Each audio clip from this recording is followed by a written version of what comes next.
What is happening? What's up, John? What's good, brother?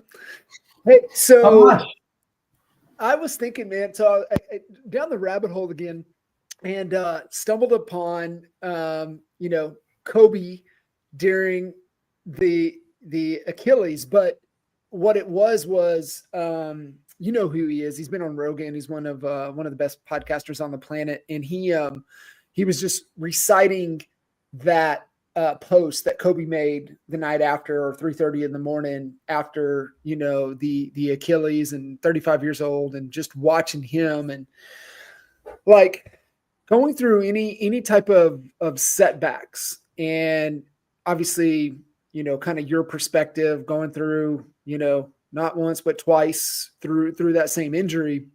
But I think it's really a correlation. It's the whole, how you do anything is how you do everything. Yet most people can't connect the dots and carry it over into other things. But I think there's a lot of folks right now that are going through hard times, going through setbacks, be it in some aspect of what's going on, right? It's the whole, this too shall pass, and in the middle of the storm, turn and face the storm and keep moving. And, don't want to sit around and feel sorry for yourself, but we do have to keep moving, keep taking action. So talk me through, for you, going through that setback. I mean, you knew immediately what it was, but then, you can't just keep laying there. You just can't keep sitting around. You can't keep feeling sorry for yourself. So I would love to just kind of get your take on that, connecting the dots, moving through challenging, hard, difficult times, because I think there's a correlation to what's happening in the market right now. Yeah, no, thank you. Honestly, and I think coaching with you now for, what's it been, 5-6 years now, I think there's so many things that I take from a lot of what you said. And I think in those times, certain things come to mind. I mean, the first thing I thought, if I'm being completely honest, was I have responsibilities that don't stop. And I'm fortunate. Mm-hmm.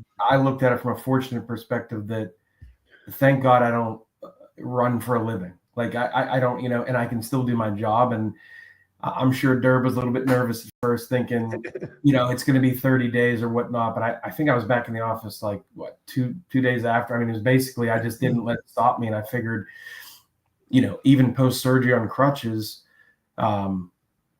most of my job I can still do. I was still even, butt scooting up steps to show properties and all that. But I think the biggest thing that got me mindset, two things. One, I knew to get through it, I had to just win every day. And I was cognizant of that. I didn't think about how long it was going to be, because if you get in that mindset, and I did this younger a lot, it's overwhelming. And I think that's why a lot of people do quit or get in their head too much, is it seems like the mountain is so far away, but it's just one step at a time. So A, I approached it on a day-to-day basis. B, I completely stopped drinking. I was very healthy because a couple reasons. I knew I'd recover quicker, but mainly your mind has to be really sharp when you go through tough times. And anything that clouds your mind, whether it's bad food, not working out, alcohol, it's going to make it 10 times harder. And more than likely, again, you're just not going to succeed. And that kind of, as crazy as it sounds, the injury for me got me really, really focused on doing my job better. And this is the best year I've ever had. So, now that I'm able to walk and hike and again, things I always took for granted, I'm a lot happier because I'm able to get a lot of the energy out. And, this morning, me and Matt went on a long hike, which was awesome. Just going back to those things. But yeah, you're right. I think in tough times, I think that we have to manage it day by day, and you got to take care of yourself first. I know you're a big advocate on your health. It's I used to take it for granted and think, oh yeah, it's, you just do that to look okay. But that is the foundation, being in a healthy body. And I think that was just on one of the gentlemen you listened to on the podcast. He said that, it made a good argument. He's it doesn't start with the mind. It starts with the body. When your body is moving and you're feeling good, that stimulates the mind to then get a better mindset and go further, versus if you just say in your mind, well, I'm going to get there, but you don't change the physical habits of the eating, the alcohol, and things like that. I think that's why people just never have the success and have a lot of setbacks, honestly. So, and it was funny, we were I did posted a reel yesterday that was around conversation I had last week that, procrastination is often caused by a lack of clarity. And even thinking through on that a little bit more, that chaos is the enemy of growth. And the only way through chaos has to start with clarity. And that's, when you look at even the agent to CEO framework, everything starts with clarity. And it's just a good reminder, kind of thinking through, it's like, we tend to beat ourselves up, man. Why are you procrastinating? Why are you dragging your feet? And sometimes that's an indicator that you shouldn't just be doing the thing. Somebody else more qualified that, that you could outsource, that you could get somebody at a fraction of kind of what you're worth to do it. Or you don't have enough clarity on how come this is the path? How come we need to go through this? How come this is happening? Or I've lost sight of my resourcefulness. How do I need to be a little more resourceful to navigate this terrain? But it all comes back to clarity. And it's like you said, I knew, grounded, that I have people depending upon me. I don't have a choice. I can't sit here. I have to keep moving. And, that's just an amazing realization, because I think so many times, people want to play, the victim game and, woe is me, when nobody gives a shit. Like, nobody cares. People, like, if they're depending upon you, they're depending upon you. And I think that's where, just those reminders come in, is like, I don't have a choice. I can't sit here. Like, I have so many people that are looking to me for guidance, direction, inspiration, like, what's the next move? And man, that's just an amazing, to stay grounded in that regard. But when we talk about getting clear, and I don't think it's a one and done. I think it's just a constant, like, you got the squeegee in the shower, right? Like, you don't squeegee it once, you squeegee it every day that you get out of the shower. If not, I mean, I think that's a really good analogy of it too, right? Like, in the shower, the squeegee, like, if you let it go a couple of days, it's still pretty foggy. It's still pretty, you got to keep cleaning it off. And so for you, what's that clarity framework? What's that process? What's the rinse and repeat? What are the exercise to maintain that level of clarity? Yeah, honestly, that's a great one. Like, when you say about clarity, I think about this every year around this time, is the same thing about making business plans. I was taught younger thought, and just like you said it in January, you have your plan, you get to December, and then you do a new plan. But again, from your teaching and others saying the same thing you've been saying for years, it is a daily thing. Because right now, beginning of the year with injury and everything, all I cared about was listings, right? I was hyper focused on crushing listings. And so far, it's been an amazing year. Like I said, best year for the team, best year for me personally. But I am in a moment right now, and me and Durbin were just talking, we really need to sit down and reset and get our clarity back, because it comes back to, and I'll never forget, it was the time we were sitting in the conference room, us three. It was probably I still go back to that, and you're like, why are you doing this? What is the, like, start with that. Just start with why, start with what do you see it look like in 1 year, 3 years, 5 years, like, really dig into that. And we don't do that enough, because we get in that groove. Like, I know my plan, I'm running, and you just keep running straight until finally you realize, like, that's a good analogy on the trail. You're off the path. Like, you've just been running straight so hard. You're like, where am I? Like, where am I going? So, for me personally right now, it's been reading that book, Scaling. This has been remarkable. I'm going back through it. So I think you recommended this. Pretty unbelievable. Honestly, this has been, and I'm going back through it slowly and kind of highlighting and really being diligent about taking notes, but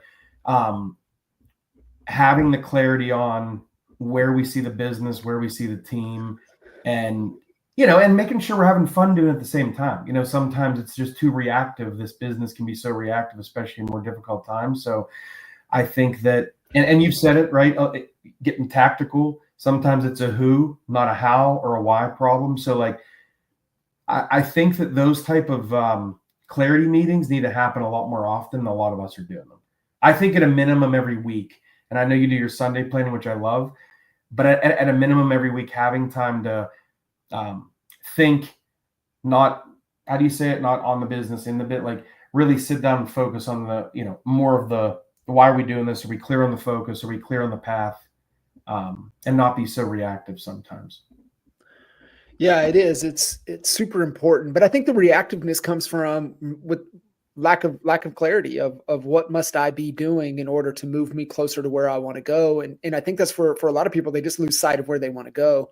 And it ebbs and flows, right? Sometimes we get into a little survival mode. So it's hard for us to see beyond survival. But once survival's there, and you and I've talked about this, that 20 years, almost coming up on 21 years with Kinder, and being able to reflect back. And if I was to coach us 20, 19 years ago, 18 years ago, the biggest thing that I would have pushed on us would have been like, listen, guys, like you're focused on the wrong thing. And the thing you're focused on is status, right? And our the status we were chasing, it wasn't the bigger houses, the bigger cars. It was like, we wanted to be number one.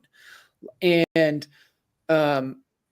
what we should have been thinking about is, okay, what do we have to do every quarter, every month, every week, every day within our control that's moving us closer to our freedom, the freedom that we want to achieve.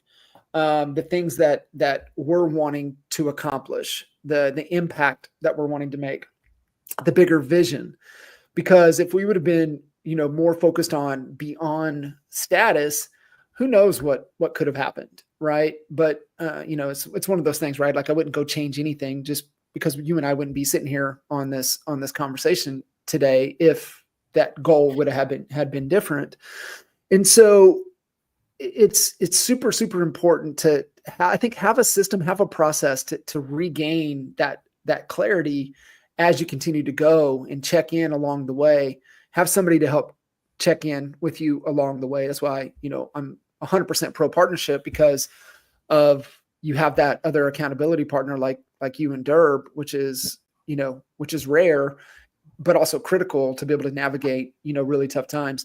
The point of that book with scaling with Benjamin Hardy is right out of the gate. And I felt kind of victim to this, and the smaller mindset, achieving goals to build momentum. And I think for me, it was little steps along the way, right? Like we want to hit these little milestones. We want to accomplish small goals, but those small goals have to add up for a massive, impossible goal with an impossible time frame. And I lost connection of connecting those dots, right? I think it's an and. I don't think it's an or. I think you got to have small daily wins: win the day, win the week, win the month, win the quarter, win the year, win the year, win the year, right? String years together, but it has to be in pursuit of something bigger. And I know that's vision, but it also has to be like a big, crazy goal. That was my big take from that book so far. For you, what was your big take coming out of going through that? Here's two things that shook me. That time he talked about Steve Ballmer when he was at Microsoft, and he had a goal, and he executed on the goal, but he hit the wrong goal, because that was when he wasn't chasing where things were going, mobile, AI, right? He was just so focused on it. It reminded me of Blockbuster. They were so diligent and so sure of themselves, they were going down the right path, and they succeeded at that. But they ultimately failed because they were chasing the complete wrong goal where things were shifting, hence Netflix. But that Steve Ballmer thing was shocking when they mentioned that book that, hey, he executed, but they lost, hundreds and hundreds of millions of dollars. They brought in a new CEO that focused on the right path. So, when you say that, here's what I think about our businesses often is I'll attribute it to like a Navy SEAL. They have specific workouts they got to be good at and you said it, daily wins. Even with them, break it down like hell week. Like maybe it's hourly wins, maybe it's half hour wins, but when all those wins stack, right? But the way that they are working out, for example, say to prepare for that, and that's a year, and you're right, a multi-year thing to even become one, right? Mm-hmm. If they're not doing the right stuff, it's the same thing. You could execute on the wrong stuff, meaning like you got to be a good swimmer, you got to have good cardio, but you look at them like none of them are bodybuilders, none of them are, so, and then like look at your training versus like if I, for you to do distance and different things, it's different training. So that's why I look at our jobs is I think we get caught up sometimes in just doing this is what we should be doing, but we also have to be thinking forward. Like I know for us, and you've talked about a lot, we really got to pay attention to AI right now. And we really got to pay attention to where this can be a tool in our tool belt, probably will be one of the most important tools we have in the future, and the biggest thing me and Durb were just talking about, we are grinders and that's how we've always done things. And we win on that. But, and you've said it for your whole life, the best marketer wins. And listen to Hormozy this weekend. He had a big kickoff. I got a copy of this for you, by the way. Actually, multiple copies, but 200 of them. Did you get 200 of them? I did. So actually, yeah, I'm going to send you a link. He got me. They're laughed too. He's like, I'm not sure if that was the best decision. Like, I'm going to share it with Kitchens and you, and we have access now to everything. And if all we need is one of us to figure out one thing, it was worth it. So, but you know where he got me? He got me with the AI. That's where he got me. So me too. So when I knew that I'd have the whole tool to be able to in second, and I'm really serious. I'm just telling Durb, like, I got to create this login. I'm sharing it with only you and John.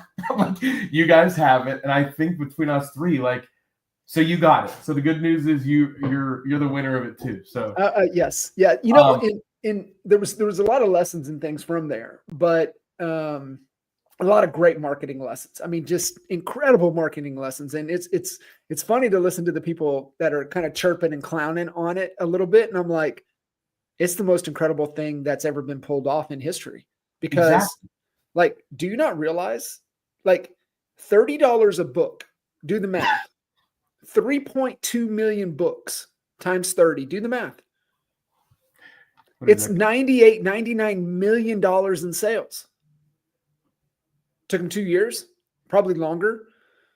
And the ad spend, it was a masterclass on how to, I mean, it was textbook, the best execution on everything that he talks about. I mean, it's still remarkable to even sit back and comprehend what he did. You nailed it. And I think for me, again, the pause moment is we've known about Hormozy now for so many years. He's always delivered unbelievable value. Mm-hmm. You look at him as an authority. He's done it. He's done it with his own businesses. He's done it with multiple businesses. But when he finally said, I'm going to brand, that was it, right? And that right there is the proof. Like, he was already successful.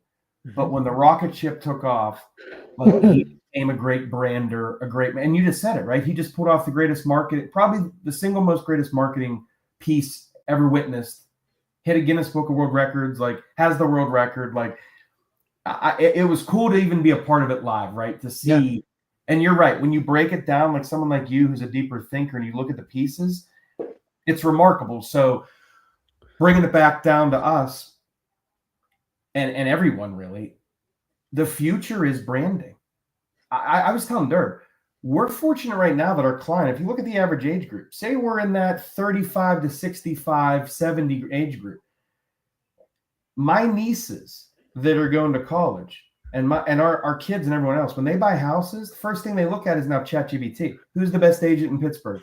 Who's the best for this? Like those tools. And if we're not on those tools in the top three, you're getting lost, right? So that's where I can't believe when you think of the evolution of the future, it's going to be more important than ever. And it's never been done probably in the history of the world that you can become famous on these tools that are, for the most part, are free, right? Mm-hmm. So that's what's remarkable is before you, like, I know you guys in the Kinder days, you were probably big on what billboards, the radio, and you crushed it with that. But like, think about that whole evolution. Like that's going to, eventually, I do believe it's going to go away. I think it's going to be all digital, There'll be a lot. There'll still be there, right? It's back to, number of it's still impressions, right? It's still authority. It's still trust. You said the word earlier. It's brand, and the way that we should be thinking about brand is reputation. So when somebody sees Matt Holmes, what do they think about? When they see DJ, what do they think about? What do you want them to think about? And when they search and they ask ChatGPT, hey, who's the best real estate agent to sell my home in Upper St. Clair, PA, to be able to get us the most amount of money in the shortest amount of time? Who do we need to reach out to?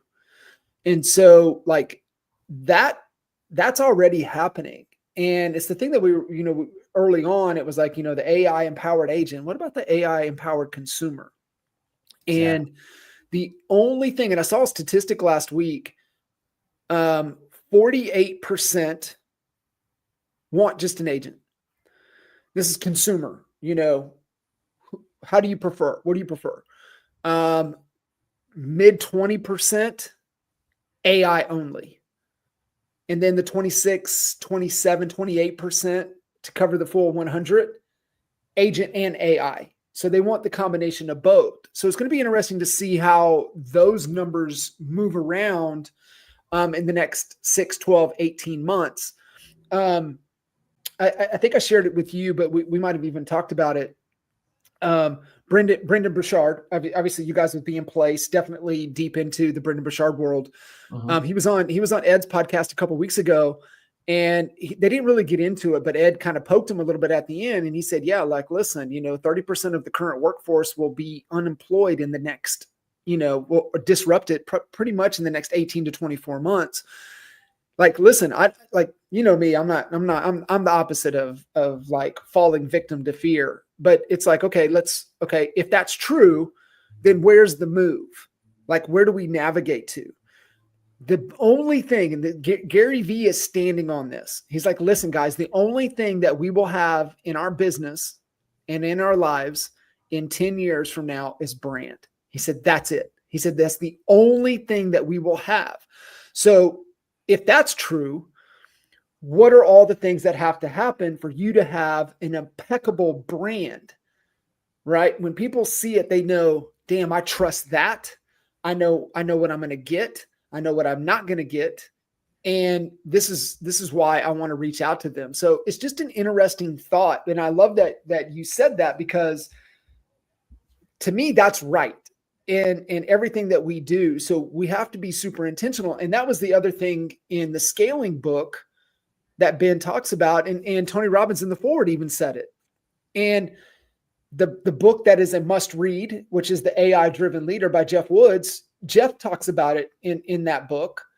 And he says, listen, it's not necessarily about hitting the goal. It's about who you are becoming on the path to hit that goal. That's the important thing. And so think about that along the way, right? Like your brand and what you stand for. And like, yeah, I mean, you're a straight shooter. You're a great negotiator. Like you stand for what's right. You don't play games, right? Like, or that dude's a slime ball. He's a cutthroat. He'll do anything to get that. You want that brand? Do you want that reputation?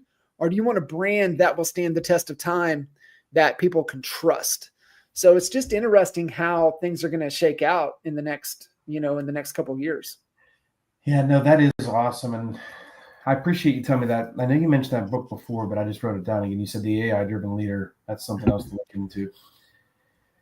No, I think when you say, though, the other cool thing that made me think about you a little bit when you say about brand and reputation, like you've said this before, and I was actually telling Cassie the other day this, like in my opinion, John Kitchens is also defined as like endurance athlete, ultras, like it's who you've become, right? So, and I was saying this about 75 Hard, me included. So many of us do this.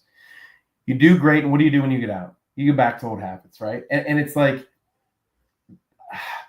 it's so hard because you're just playing the up and down and up and down. But like once you become, like you said, the process and where it leads you, all of this, doing all the hard things always gets you to the best path. So having a lot of integrity in your business every day, fast forward 10 years, you're going to be well known for that in front of everybody, like your clients, your partners, etc. What you do for your mental health, your physical, like that's going to be who you are and who you're defined as, not, this person does a few of those. And that's a lot of it is you're probably one of the most consistent people I know. And also I think when you talk about trust as part of your brand being huge, that's big. Like, I know if you say you're going to do something, there's not even a question. Like, I know it's getting done. It's like, John said he's doing it. He's doing it. John said he'll be there. He's going to be there. And it's because you show consistency in your life every single day. And this year I've done a lot better job, and, I'm just being vulnerable. I got to make sure I always am. And I know it's easier said than done, but the times that we don't, it's just excuses and lies we tell ourselves. It's reasons we make up. Like that. Like there's never a valid reason. It's the BS between our ears that we're like, I'll do it tomorrow. And you said it right, like I don't have to do it today. I'll do it later, etc. So yeah, it is, and it's. I pulled it up, so it's Joe Polish quote, and it's one of my favorite. And it's life is easy when you live it the hard way, and hard when you live it the easy way. And that is like so freaking true, right? And you get up and you have that meditation time, you have that prayer, you have that silence, you're the things, and being careful of the words you say, right? Because what we say, we hear, and what we hear, we internalize. So we're really careful at what we're putting into our minds, right? We visualize at a high level. Right. We're constantly exercising. We're moving our bodies, not only, lifting, but also, moving, getting the steps in, reading, right. What are we reading? Not only listening, but actually written word, like reading, what are we seeing?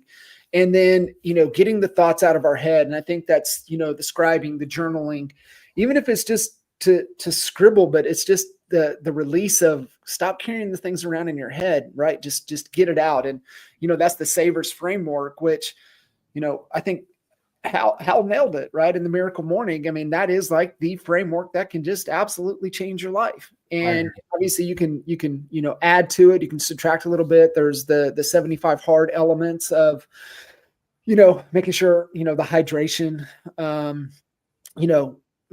paying attention to the diet, the progress pictures, right? What got you this last go around, because, it's, you got to see it, right? You got to really, really see it. And when you're forced to look at it, you either like what you see or what you don't, and, no hiding from it. So it's so important. But speaking of 75 hard, I started listening to, Tim Grover was on Andy's, podcast. I didn't know he was working with Skeens. Did you know that? No, I didn't. I didn't either until he said that. He goes, yeah. And I was like, God dang, you got the best player in baseball. Yeah. Okay. You know why that doesn't surprise me though? I feel like he picks you. Like, I feel like you have to be worthy. And you look at Jordan, you look at Kobe, you look at Wade. I think the only person he said he can't work with, which you could fact check me on this, was LeBron. I think he showed up late or something. He's like, I'm not dealing with this. Like, he needs you at that level. But, I took my son to a baseball game this year. He didn't pitch. And that video Ben Kinney showed us, you got to watch it. It's unbelievable. He does a 2-hour warm-up. 2-hour warm-up before every game. He did it that day. I watched him do it. Didn't even pitch, and he's still doing it. And they said every other pitcher in the MLB, on average, 20 minutes. His is 2 hours. And he attributes his coach at, I think it was LSU, who said, if you want to be the best, this is the minimum standard. He made him think this is the minimum. This is the minimum standard, right? And it always comes back to that. All these people at these high levels, yes, they have God-given, but so much of it's effort. Mm-hmm. So much of it is what we never see. And I mean, effort that we couldn't even wrap our head around. And right. So to hear that Grover is training him, that's remarkable. And I mean, he's special. He's a once in a generation. Special. He's very special. So enjoy him while he's here, because he's not staying here. No, we've talked about it. We're 99% sure either going to New York or LA. He is going to New York or LA. That is what he is built for. So it's going to be interesting. You know what would be remarkable? I mean, they'd have to sell the team. They'd have to have new ownership probably to keep him. Is going to be the trick. Crazy. No, so Deej, one other kind of thing that you had mentioned, and we go brand, but we go connectiveness. There was something in I pulled up. There was a breakdown. See if I can find it. So this was back to Hermosi's kind of take from Now Bam. Vanessa Bowman wrote this article yesterday on Now Bam, and really dissected Hermosi's record. I mean, geez, in the one day he sold 2.9 copies. I think through the 3 days, I saw the number. That's what I was telling you. 3.286 million as of yesterday morning sold of his newest book. And I think the only other books, only 3 fiction books sold more copies than Money Models launch each of the Harry Potter series. Doesn't surprise me. So what he says right here, so what agents can learn from this launch? This was really good. Number 1, your network equals your net worth. And I think it just think about that within, the game that we play within the community. And, one of the foundational pillars for your social media content, the marketing side of things, especially organic social, man, you've got to be an ambassador for your community. You've got to be able to have that network. And it's honestly, it's the number one thing that I miss from having our team and what we had built in Lawton. It's the number one thing that I miss from, oh, you got a problem? Hold on. Hey, what you got? Cool. I'll be right there. Awesome. Thank you. Having that network on speed dial for whatever it is that you need. I miss that. Like I really miss the connectiveness. How important for you has that been navigating the terrain, especially where we're at and where we're going and where, what the momentum we're building, how critical, how important is that network? I think it's everything. I think a lot of us take it for granted because we're chasing the deal and chasing the next deal. But here's where it emulates, I would say, in my daily life. The relationships with other agents is huge. We're all in this together. Like, I don't look at other agents as competitors. I look at us like I'm always truly rooting for everyone to win. And I really mean that, right? Like if somebody, beats my numbers, they deserved it. They outworked me, and good for them. And I'm applauding them, but I don't have an ego with any of these people. I think that's big, right? I say on a lot of these tougher deals, we're here to do the best we can for our respective clients and work together to get to the finish line. Mm-hmm. How can we do this together better? If they want to be the hero, all good. I don't need to be the hero. I don't need any, and that mindset, has helped me cultivate some amazing agent relationships, vendor relationships. You just said it. There's a lot of deals this year that got saved because of vendors being on speed dial, knowing we're loyal, we're consistent, we'll come through, and them saying I'll do this job or I'll do that job. I'll float the money. I'll get it done because it's you. Where if I didn't have a relationship, there's not a chance in hell. Or this is an emergency. I need you there tomorrow. Clients, building real relationships with our clients where, they're consistently saying your name and singing your praises. And I just did a deal for a couple I got to know over the last 6 months, and they had movie night in the park, and they have a decent following, and they hashtag, DJ Fairley, hashtag Matt Holmes, hashtag happiness for our family, and then sent me a screenshot saying, hey, just to let you know, we wouldn't be here experiencing this if it wasn't for you. And, there's 3 or 4 more people we just told tonight. 2 of them called me this week. Like just the power of that, just from a movie night, I get 2 now, a listing and a buyer is hey, we heard you did an amazing job working with us. So it's that is gold. And I mean, I know you know better than me, but like the long-term relationships, you never know what we're going to end up doing together either. Yeah. You know, so I don't want to make any enemies. I don't want to piss people off. I just want to do the best I can. It is. And it's so critical, especially when you get into creative deal structure. And it's kind of the market that we're moving into, right? It's just not black and white. It's just not. You got to get creative, especially with people that are trying to right size, or they need to make adjustments. They need to get out of a situation they're in. You've got to get really creative, and you got to look at it at the whole picture, especially if they're selling and buying.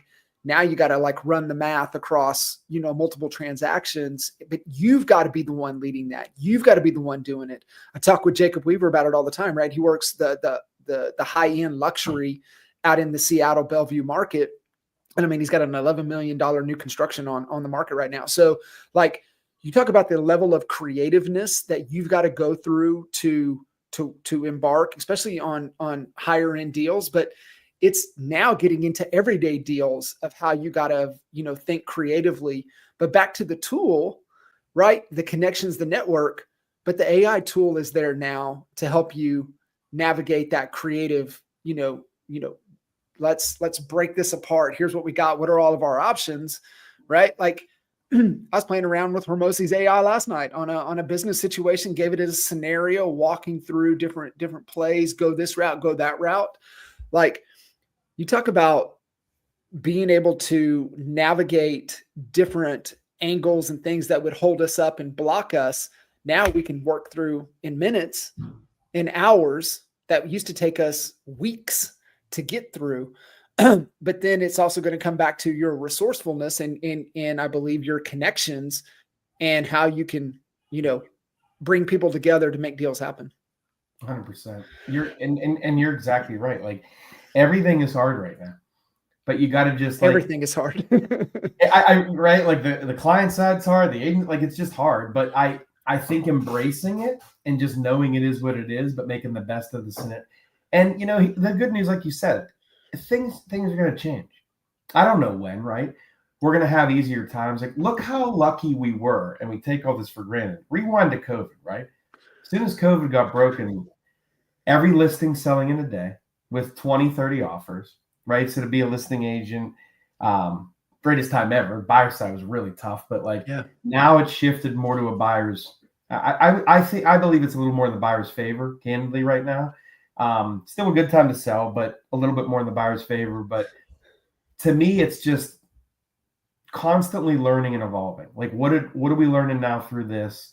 And everything that we go through, we just sharpen the axe even more, because history repeats itself. So probably in this another 20 years, probably at least 20 more years doing this. So I think I'm going to be so much better off the next cycle, or the next time this happens, we can go back and experience and say, oh yeah, we've been through this, or we know what's about to come and better prepare for it. But yeah.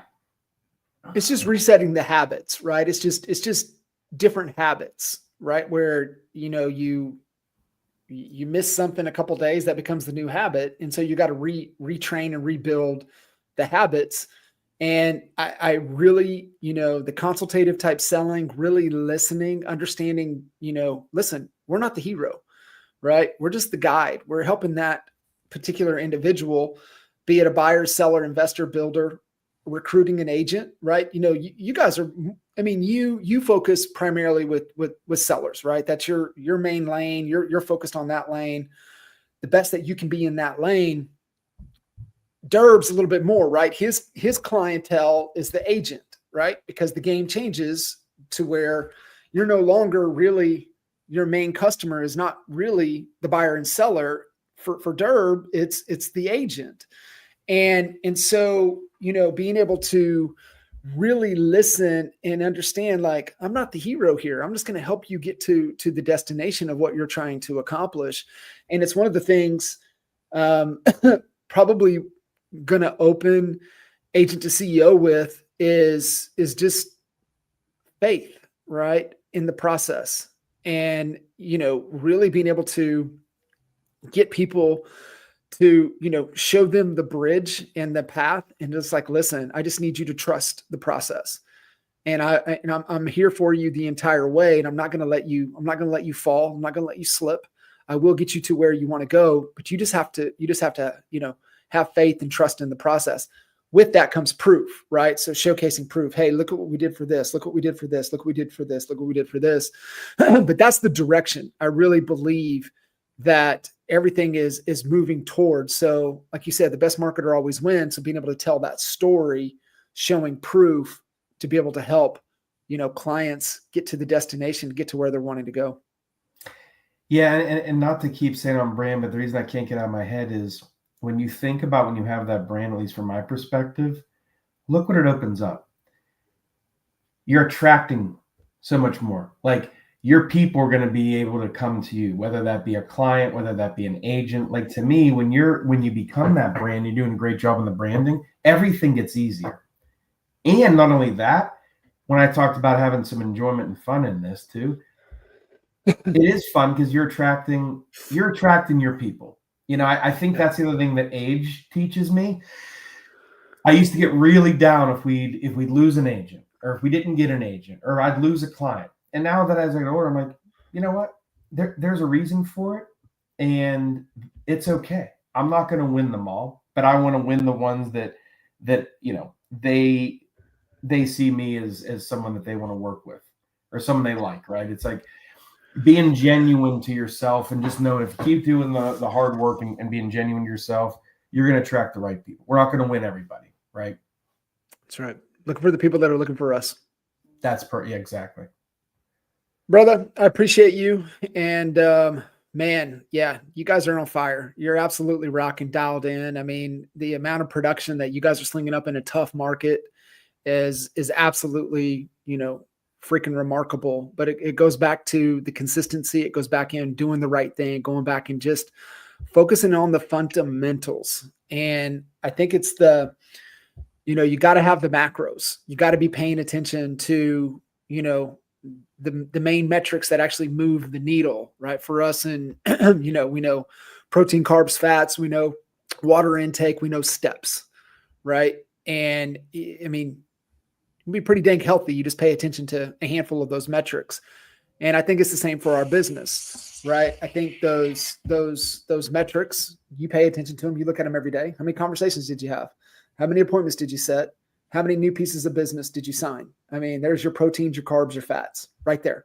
That's it. Like your business is going to be healthy if you're within your conversations, appointments, and new signed business. The closings and everything else will take care of themselves. But I think it's just getting back to control the controllables.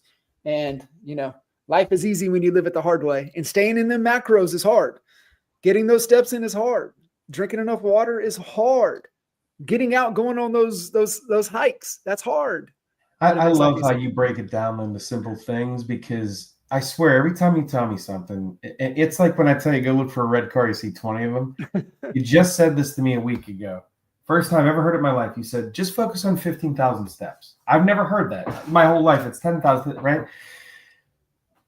So I'm down like now 9 pounds. All I've done is walked and hiked. I have, and of course diet, right? But sure as shit, one of our clients who is a world-class trainer, has a master's degree in kinesiology, has every muscle you could dream of. He just told me, he's like, hey, I've been meaning to tell you, good job in 75 hard. Hey, by the way, don't worry about going out there and jogging and doing all this fancy stuff. He's like, lift some weights, but he's like, just make sure you're doing 15,000 steps. What the? I was like, John just said, literally, he's like, that's what we tell our clients is just get the steps in and you're good. Yeah. Yeah. It's the 20-mile march, right? It's staying disciplined, staying consistent. And if you know that story, the two teams embarking, no matter what, the one team, no matter what, they went 20 miles. Great days, they went 20 miles. Horrible days, they went 20 miles. The other team, they went a bunch of miles when it was nice, when the weather, they just kind of stayed put. Guess what? They didn't make it, and they ran out of supplies. And then they really didn't make it back home, and the other team did, because they stayed consistent. They just kept hitting the mark, kept hitting the mark, kept hitting the mark. And Man, that's what it's about right now. Control the controllables, know your marks, hit the mark on the good days, hit the mark on the bad days, and those days will add up. Bounce passes and chest passes. You started with a Kobe reference, right? How do you start every practice? Wasn't it just foul shots and basics, right? Back to the fundamentals. Basics, like, how do we put our shoes on? Socks on the right way, lace them up, and get after it. Love it. Brother, appreciate you. And appreciate you guys, too. Connect with Deej. If you guys need anything, reach out, and we'll see you guys on the next episode. See ya. Appreciate y'all. Thank you.